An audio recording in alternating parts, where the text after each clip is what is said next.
আসসালামু আলাইকুম বন্ধুরা। ছোটবেলায় আমরা সুপারহিরো বলতে এই টার্মিনেটর রোবটকেই চিনতাম, সেই সাথে এই লিকুইড মেটালের তৈরি ভিলেনকে চিনতাম পারদ মানব হিসেবে। তো আজকে ছোটবেলার সেই নস্টালজিয়া আপনাদের ফিরিয়ে দিতে চলেছি। তো চলুন অসাধারণ এই টার্মিনেটর 2 সিনেমাটা শুরু করা যাক। গল্পের শুরুতে আমরা ভবিষ্যতের পৃথিবী দেখতে পাই, অর্থাৎ 2029 সালের ধ্বংসপ্রায় পৃথিবীর একটা দৃশ্য। চারিদিকে শুধু ধ্বংসস্তূপ আর মানুষের মাথার খুলি পড়ে আছে। আসলে স্কাইনেট নামের এক আর্টিফিশিয়াল ইন্টেলিজেন্স পুরো পৃথিবী দখল করে নিয়েছে আর মানবজাতির বিরুদ্ধে এক ভয়ঙ্কর যুদ্ধ ঘোষণা করেছে। সেই এআই সিদ্ধান্ত নিয়েছিল এই পৃথিবীতে কোনো মানুষ থাকতেই পারবে না। কিন্তু এই যুদ্ধে মানুষের নেতৃত্ব দিচ্ছিল জন কর্নর নামের এক সাহসী নেতা। আর স্কাইনেট এআই এটা বুঝতে পারে যে ভবিষ্যতে এই জন কর্নরকে হারানো প্রায় অসম্ভব হয়ে যাবে। অর্থাৎ স্কাইনেট এআই অতীতে গিয়ে জন কর্নরকে মেরে ফেলার সিদ্ধান্ত নেয়। তাই স্কাইনেট 1995 সালে যখন জনের বয়স মাত্র 10 বছর ছিল, তখনই তাকে মেরে ফেলার জন্য একটা অত্যাধুনিক লিকুইড মেটালের টার্মিনেটর T-1000কে অতীতে পাঠিয়ে দেয়। এদিকে জন কর্নরও এই ব্যাপারটা জানতে পারে, তাই সে তার ছোটবেলার নিজেকেই বাঁচানোর জন্য T-800 নামের আরেকটা রিপ্রোগ্রামড টার্মিনেটরকে অতীতে পাঠিয়ে দেয়, যার কাজই হবে অতীতের সেই ছোট্ট জনকে বাঁচিয়ে নেয়া। আর এখন দৃশ্যটা পরিবর্তন হয় আর আমরা 1995 সালের লস অ্যাঞ্জেলস শহর দেখতে পাই। রাতের অন্ধকারে হঠাৎ করে বিদ্যুৎ চমকে ওঠে আর একটা গোলকের ভেতর থেকে T-800 পৃথিবীতে এসে পৌঁছায়। সে সম্পূর্ণ নগ্ন অবস্থায় ছিল। T-800 হাঁটা শুরু করে এবং সোজা একটা বাইকার বারে গিয়ে ঢোকে। আর বারের ভেতরে সবাই তাকে অদ্ভুত চোখে দেখতে থাকে, কারণ সে সম্পূর্ণ নগ্ন ছিল। সে সোজা একজন বিশালদেহী বাইকারের সামনে গিয়ে দাঁড়ায় আর তার দিকে তাকিয়ে বলে, আমার তোমার কাপড় আর বুট জুতো, সেই সাথে তোমার মোটরসাইকেলটাও চাই। বাইকারটা এই কথা শুনে হাসতে শুরু করে এবং তার গায়ে সিগারেটের ছ্যাঁকাও দেয়। কিন্তু এতে করে T-800 আসলে কিছুই হয় না, কারণ সে তো আর মানুষ নয়। কিন্তু T-800 এতে বেশ রেগে যায় আর সে নিমিষের মধ্যেই ওই লোকটার হাত দুমড়ে মুচড়ে তাকে ছুঁড়ে ফেলে দেয় আর তাকে ভয় দেখিয়ে তার কাপড় আর বাইকের চাবিটাও ছিনিয়ে নেয়। তারপর সে নিজের চোখে একটা কালো চশমা পরে আর বাইকটা নিয়ে জনের খোঁজে বেরিয়ে পড়ে। অপরদিকে শহরের অন্য আরেকটা প্রান্তে আরেক টাইম ট্রাভেলের গোলক থেকে T-1000 এই পৃথিবীতে এসে পৌঁছে যায়। সে একজন পুলিশ অফিসারকে খুন করে আর তার ইউনিফর্ম ছিনিয়ে নিয়ে নিজের গায়ে পরে নেয়। তারপর পুলিশের গাড়িটাও সে ছিনিয়ে নিয়ে জনের খোঁজ করতে শুরু করে দেয়। আর এবার আমাদের গল্পের প্রধান চরিত্র ছোট্ট জন কর্নরকে আমরা দেখতে পাই। জন তার আসল বাবা মায়ের সঙ্গে বসবাস করে না, বরং সে তার সৎ বাবা মায়ের সাথে বসবাস করত। সে অনেক বেশি বদমেজাজি আর কোনো নিয়মের তোয়াক্কাই করে না। আজকে সে তার এক বন্ধুর সাথে মিলে একটা ডিভাইস দিয়ে এটিএম মেশিন হ্যাক করে কিছু টাকা চুরি করে নেয়। তারপর সেই টাকা দিয়ে তারা গেম খেলতে সোজা একটা শপিং মলের গেমিং অর্কেডে চলে যায়। এদিকে আমরা জনের আসল মা সারা কর্নরকে দেখতে পাই, যে কিনা পেসকাডেরো নামের একটা মেন্টাল হসপিটালে ভর্তি ছিল। সারা নিজের ঘরের বিছানা উল্টে দিয়ে তার উপরে ঝুলে ব্যায়াম করছিল। সে সবাইকে ভবিষ্যৎ সম্পর্কে বারবার সতর্ক করার চেষ্টাও করে। সে ডাক্তারদেরকে বলে যে তোমরা বুঝতে পারছো না, কিছুদিনের মধ্যেই স্কাইনেট এআই পৃথিবীর সব কিছু ধ্বংস করে ফেলবে। 3 বিলিয়ন মানুষ মারা যেতে চলেছে। কিন্তু ডাক্তারেরা তার কথার কোনো গুরুত্বই দেয় না।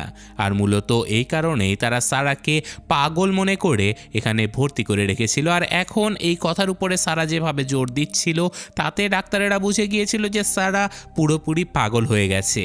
এরপর সিন চেঞ্জ হলে আমরা দেখতে পাই যে T-1000 পুলিশের বেশে জনের সৎ বাবা মায়ের বাড়িতে পৌঁছে গেছে।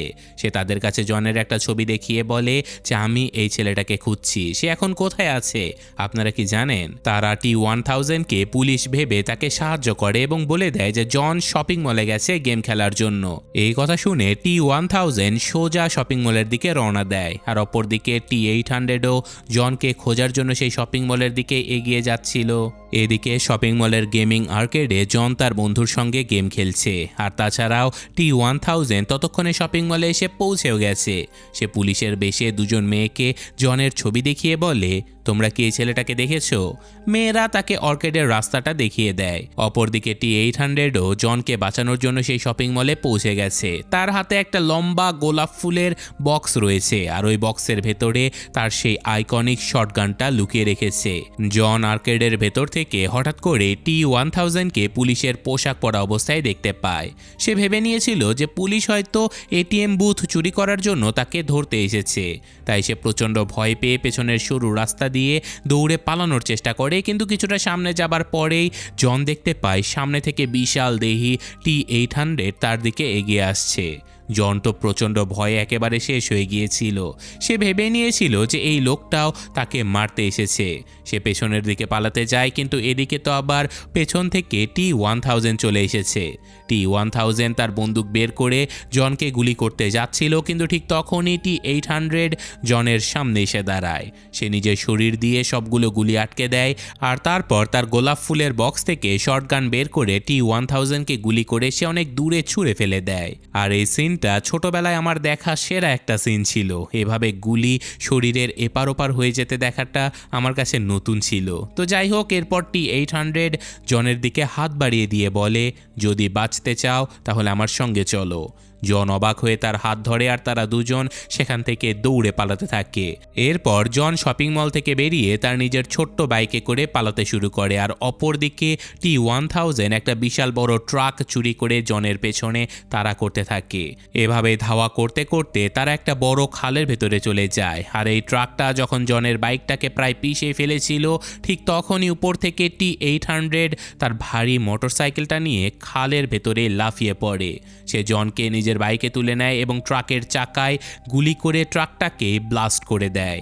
T-1000 আগুনের ভেতরে পুড়ে যেতে থাকে, কিন্তু সে যেহেতু লিকুইড মেটাল দিয়ে তৈরি ছিল, তাই সে আবারও আগের রূপে ফিরে আসে। তো এরপর T-800 জনকে নিয়ে একটা নিরাপদ জায়গাতে এসে থেমে যায়। জন T-800কে দেখে অনেক অবাক হয়ে যায়। সে বুঝতে পারে যে এই লোকটা আসলে কোনো সাধারণ মানুষ নয়, এটা একটা সাইবর্গ বা রোবট। সে T-800কে পরীক্ষা করার জন্য বলে, তুমি কি আমার সকল কথা শুনবে? আচ্ছা, এক পায়ে দাঁড়িয়ে দেখাও তো। T-800 সাথে সাথে এক পায়ে দাঁড়িয়ে যায়। জন বুঝতে পারে যে এই টার্মিনেটর অর্থাৎ এই রোবটটাকে আসলে তার কথা শোনার জন্যই প্রোগ্রাম করা হয়েছে। জন বুঝতে পারে যে সে এখন পুরোপুরি নিরাপদ রয়েছে T-800 এর হাতে।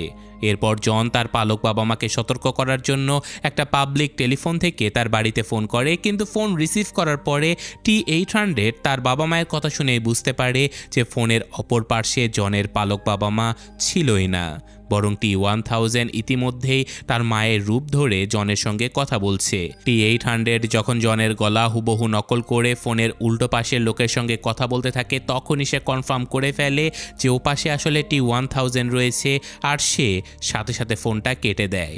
তারপর সে জনকে বলে যে দেখো, মন খারাপ করো না, কিন্তু তোমার পালক বাবা মা আর বেঁচে নেই, তাদেরকে মেরে ফেলা হয়েছে। এই কথা শুনে জন অনেক ভয় পেয়ে যায়। সে বুঝতে পারে যে T-1000 জনের পালক বাবা মাকে মেরে ফেলেছে, আর এখন সে নিশ্চয়ই জনের আসল মা সারা কর্নরকে মারার জন্য মেন্টাল হসপিটালে যাবে। তাই জন সাথে সাথে T-800কে বলে যে আমাদের এখনই আমার মাকে বাঁচাতে যেতে হবে, চলো হাসপাতালে যাই। কিন্তু T-800 তাকে বাধা দিয়ে বলে যে সেটা অনেক বিপজ্জনক হতে পারে, আমার মিশন শুধুমাত্র তোমাকে বাঁচানো। কিন্তু জন জেদ ধরে বসে। সে বলে যে আমি তোমাকে আদেশ দিচ্ছি, আমার মাকে বাঁচাতে যেতে হবে। আর যেহেতু T-800কে জনের সকল কথা মানতে বাধ্য করা হয়েছে, তাকে সেভাবেই প্রোগ্রাম করা হয়েছে, তাই সে জনের এই আদেশে রাজি হয়ে যায়। এরপর তারা দুজনে মিলে সারাকে বাঁচানোর জন্য পেসকাডেরো মেন্টাল হাসপাতালের দিকে রওনা দেয়। এদিকে আমরা মেন্টাল হসপিটালে সারাকে দেখতে পাই। সে তার চুলের ক্লিপ দিয়ে খুবই চালাকি করে নিজের ঘরের তালা খুলে বাইরে বেরিয়ে আসে। এরপর সারা হসপিটালের ডক্টর সিলভারম্যানকে আক্রমণ করে আর তার গলায় সিরিঞ্জ ধরে তাকে জিম্মি করে ফেলে। সে ডক্টরকে ভয় দেখিয়ে হাসপাতালের অন্যান্য গার্ডদেরকে আটকে রাখে আর দরজা খুলতে বাধ্য করে। সারা এখন পালানোর জন্য হসপিটালের মেইন গেটের দিকে যখন আগাচ্ছিল, তখনই T-1000 এই হসপিটালে চলে আসে তাকে মারার জন্য। সে একজন সিকিউরিটি গার্ডকে মেরে তার রূপ ধারণ করে আর খুব সহজে হসপিটালের দরজা পার হয়ে ভেতরে ঢুকে পড়ে। তার এখন একটাই লক্ষ্য, আর সেটা হলো সারা কর্নরকে মেরে ফেলা। এদিকে সারা লিফটের কাছে যখন পৌঁছে যায় তখনই হঠাৎ করে লিফটের দরজা খুলে যায়, আর সারার সামনেই বিশাল দেহি T-800কে সে দেখতে পায়। T-800কে দেখে সারা একেবারে ভয়ে জমে যায়। সে ভয় পেয়ে মাটিতে পড়ে যায়, কারণ সে ভেবেছিল যে এই টার্মিনেটর হয়তো তাকে আগের বারের মতো আবারও মারতে এসেছে। তো হ্যাঁ বন্ধুরা, আসলে আজকের এই টার্মিনেটর 2 সিনেমার আগেও দ্য টার্মিনেটর নামের আরেকটা মুভি রিলিজ হয়েছিল। সেটা আমি এক্সপ্লেন এখনও করিনি, কারণ এটা সবচেয়ে বেশি ভাইরাল আর এটাই আমি ছোটোবেলায় বেশি দেখেছি, তাই এটাই সবার আগে দিলাম। তবে আপনাদের যদি এই গল্প ভালো লাগে তাহলে আমি এটার প্রিকুয়াল দ্য টার্মিনেটর অবশ্যই নিয়ে আসবো। তো যাই হোক, ঠিক তখনই পেছন থেকে জন দৌড়ে আসে আর সারাকে বলে যে মা দাঁড়াও, ও আমাদের সাহায্য করতে এসেছে। সারা এটা শুনে অবাক হয়ে যায়। তারপর T-800 সারার দিকে হাত বাড়িয়ে দিয়ে বলে, যদি বাঁচতে চাও তাহলে আমার সঙ্গে চলো। সারা জনের কথায় বিশ্বাস করে আর T-800 এর সঙ্গে লিফটের দিকে চলে যায়। আর অন্যদিকে T-1000 ঠিক তখনই সেখানে চলে আসে। সে লিকুইড মেটালের হবার কারণে হসপিটালের লোহার গেট গলে সোজা ভেতরে চলে আসে। আর এটা দেখে সারা তো পুরো অবাক হয়ে যায়, কারণ এমন টেকনোলজি এই সময়ে ছিল অসম্ভব ব্যাপার। তার তো বিশ্বাসই হচ্ছিল না। তো যাই হোক, ততক্ষণে আবার T-1000 তার বন্দুকটা বের করে তাদের দিকে গুলি করতে যাচ্ছিল, কিন্তু তার আগেই T-800 তার শটগান দিয়ে T-1000 এর মাথায় গুলি করে তার মাথা 2 ভাগ করে ফেলে। কিন্তু যথারীতি সে যেহেতু লিকুইড মেটালের ছিল, তাই কয়েক সেকেন্ডের মধ্যেই তার মাথা আবারও আগের মতো জোড়া লেগে যায়। এরপর তারা সবাই মিলে দ্রুত লিফটের ভেতরে ঢুকে পড়ে, আর তারপর হসপিটালের বাইরে এসে একটা পুলিশের গাড়ি চুরি করে আর সেখান থেকে পালাতে শুরু করে। অপরদিকে T-1000 দৌড়ে এসে তাদের গাড়ির পেছনে লাফিয়ে উঠে পড়ে। সে নিজের হাতটাকে একটা হুকের মতো বানিয়ে গাড়ির ভেতরে ঢুকিয়ে দেয়। সে জনের কাছে পৌঁছানোর প্রাণপণ চেষ্টা করছিল, কিন্তু T-800 তার শটগান দিয়ে বারবার গুলি করে T-1000কে গাড়ি থেকে নিচে ফেলে দেয়। শেষমেশ তারা কোনো রকমের নিরাপদে এখান থেকে পালিয়ে যেতে সক্ষম হয়। আর রাতের বেলা তারা অনেক দূরের একটা পুরনো পরিত্যক্ত গ্যাস স্টেশনে গিয়ে থেমে যায়। সেখানে বসে সারা T-800 এর শরীরের ক্ষত সেলাই করে দেয়। জন তখন সারাকে সকল ঘটনা খুলে বলে। জন সারাকে বলে যে মা, ও আমাকে বাঁচানোর জন্যই ভবিষ্যৎ থেকে এসেছে, তুমি এর উপরে সম্পূর্ণ ভরসা করতে পারো। সারা অনেক অবাক হয়ে টার্মিনেটরকে বারবার দেখতে থাকে। সে বুঝতে পারে যে এই মেশিনটা আসলেই জনের কথা শোনে, আর জন যা বলে সে তাই করে। সারা মনে মনে ভাবে যে পৃথিবীতে যত মানুষ আছে তারা হয়তো কখনো না কখনো জনকে ছেড়ে চলে যাবে, কিন্তু এই মেশিনটা কখনোই জনকে ধোঁকা দেবে না। সে নিজের জীবন দিয়ে হলেও জনকে বাঁচাবে। তো এরপর তারা সিদ্ধান্ত নেয় যে তারা মেক্সিকো বর্ডারের দিকে যাবে, কারণ সেখানে সারার এক পুরনো বন্ধু আছে যার কাছে অনেক অস্ত্রশস্ত্র লুকানো রয়েছে, যেগুলো দিয়ে হয়তো তারা T-1000কে মারতে পারবে। তো এরপর তারা মেক্সিকোতে পৌঁছে সারার পুরনো বন্ধু এনরিকের ডেরায় চলে যায়। এনরিকের কাছে আসলে অনেক অস্ত্রশস্ত্র, গোলা বারুদ আর থাকার জায়গাও ছিল। সে তাদেরকে সব কিছুই দিয়ে দেয়। সেখানে জন আর T-800 এর মধ্যে একটা বেশ ভালো বন্ধুত্বের মতো সম্পর্কও তৈরি হয়ে যায়। জন T-800কে মানুষের মতো হাই ফাইভ করা আর বিভিন্ন ক্যাজুয়াল কথাবার্তা বলাও শেখাতে থাকে। এদিকে সারা একটু ঘুমানোর চেষ্টা করে আর একটা ভয়ঙ্কর স্বপ্ন দেখতে পায়। সে স্বপ্নে দেখে যে নিউক্লিয়ার বোমা বিস্ফোরণের কারণে শহরের সকল মানুষ, এমনকি বাচ্চারাও ছাই হয়ে যাচ্ছে। সারা হঠাৎ করে ঘুম থেকে জেগে ওঠে।